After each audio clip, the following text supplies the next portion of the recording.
Last week, the S&P 500 made another new all-time high, but it's showing a negative divergence with the AD line. And the Nasdaq 100 also made a new all-time high, and along with a negative divergence, but it's also showing these candle here. It appears that it is getting weaker, and it is unable to move higher throughout the day. Instead, it's fading back. So we could see a little bit of a pullback next week. But in this video, we're going to take a look at the internals, other markets such as oil and gold, and see what they are telling us. Are we going to be looking for a pullback in the next week with the FOMC meeting, or will we see another all-time high? So stay tuned.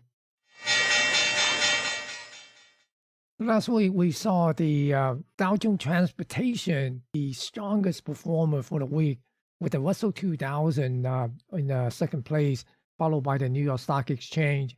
And the S&P 500 gained 1%, while the NASDAQ 100, the technology-oriented index, was the weakest performer, although they all show a gain for the week. And for the month of January, it's still positive, and also the Nasdaq 100 still holding the top spot with 3.5% gain, while the S&P 500 2.5%, and the Russell 2000 is the only index that is showing a loss for the month to date. And look at the internal. We see the VIX is still sitting down here near the 13 level, so under 15. But the put-call ratio is coming up into this hedge zone, and it is sitting at 0.78, so it's got above the 0.75. I mean, on the up-down volume, we did see a little bit of a positive participation for the S&P 500 in the last couple of days of the week, and we did see quite a broad market participation on Thursday, but not much on Friday's session. And look at the new high, new low. We are seeing 130 more new 52-week high than 52-week low on Friday. And look at the NASDAQ. We did see a negative up-down volume ratio on Friday, and the NASDAQ did close with a loss. So you can see that it is showing a little bit of weakness right now, and also the advanced decline, although it did have a little bit of a positive advanced decline with 104 more advancing issue than the declining issue. And look at the new high, new low in the NASDAQ market. There were 63 more new 52-week high than 52-week low on Friday, so that's a little bit of a positive for a down day on Friday for the NASDAQ 100. And you can see that we are still looking at this negative divergence between the NASDAQ 100 and the advanced decline line. Now, looking at the sector, we see the technology is still showing some outperformance over the relative to the S&P 500, but the healthcare and the discretionary, consumer discretionary is showing underperformance, and also the financial still in a little bit of a outperformance, along with the communication. Now, the industrial is showing a little bit of underperform relative to the S&P 500. And here we see the consumer stable is underperformed. Did see the energy start popping up a little bit, so we might see a little bit of a move up on the energy sector. And the real estate is underperformed, and also the material underperformed, and the utility is underperformed. And looking at the other sectors, semiconductors still outperform, although it did show a little bit of a weakness at the latter part of the week. And then the oil start coming up, so we could see that along with the energy start popping up a little bit in the near term. So we'll keep an eye on that on the energy sector. And exploration showing a little bit uptick, but it's still relatively underperformed. And the retail is underperformed, so is the biotech, along with the miners. The bank and the regional bank show a little bit of outperformance here, and also the home builder is underperformed, and the long-term bond is underperformed.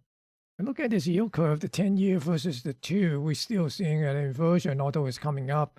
It's sitting at minus 0.26. And the 10-year versus the 3-month is still inverted at minus 1.246. And looking at the 10-year yield index, we see it is still above the 4% level and sitting at 4.145. In the dollar index, we saw it come up and try to get up to this 103.82, so it's getting close. We could see it move up if after the FOMC meeting, we might see this thing move up to this 103. And here's the future. The future is still kind of holding between this 103 or 104 area and the 102.50. So So we'll see will this thing push up to this composite point of control and get about this 104 after the FOMC announcement. So crude oil is still trying to make another attempt to come up to this 75 area here. So we'll see what the energy sector is starting to turn up based on the sector relative performance that we just looked at. We could see oil might come up to this 75.69 and move about this composite point of control. And here in the silver, it came down to this 2270 area and got to, try to hold this level here. So we'll see, will it be able to continue to get a bounce back up or look for it to move below this 2240 area and come down and test this 2150 area here near this trend line. And gold is still hovering up at this edge here of this balance area, the upper edge. So either it's going to break above the 2090 or come back down and test this 1944. Now let's take a look at the indexes. Looking at the NASDAQ 100, we see that it is still moving up toward this this bull flag move, this major move at 18,294 to 95 area. So we'll see what it come up and tag this 18,300 area, or would it pull back and do a little bit of a back test on the previous all-time high near 16,764. And the Russell 2000 is still trying to get above this 2,000 level and possibly make it another break out of this consolidation of this range here and get above this 2028. But if it unable to get above this edge here, this upper edge, we could see it pull back and come back and retest this 1925. And the Dow Jones Transportation is still making its move, trying to come back up to this 16,730, basically coming up to this 17,000 after it came down and tested the 15,000 level and got a nice bounce from the previous week. And the Dow Jones Industrial continued to make new all-time highs, so basically there's nothing to see. It went above the 39,000, so if we could stay above the 39,000, the next magic number or round number that we be focusing on is the 40,000 level. On any kind of pullback, look for it to pull back to this 37,000 area, previous all-time high.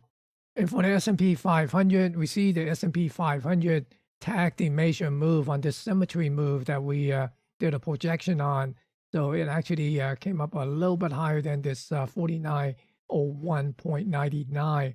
So right now, we could see a little bit of a pullback. And if it does, then we're still looking at this level here, somewhere around 4,600. Now, for next week, the upper range for the expected move is between 49.70 and 49.56.60. And the lower range is 48.25 and 48.05. So it is still projecting it to continue to move up toward this 5,000 mark here. And that would be the round number to keep an eye on. If it pulls back, then we're basically looking at this possibility of coming back down to this 4,800 area. And we still could see a pullback eventually to come back and test this pivot high here at 4,600 area.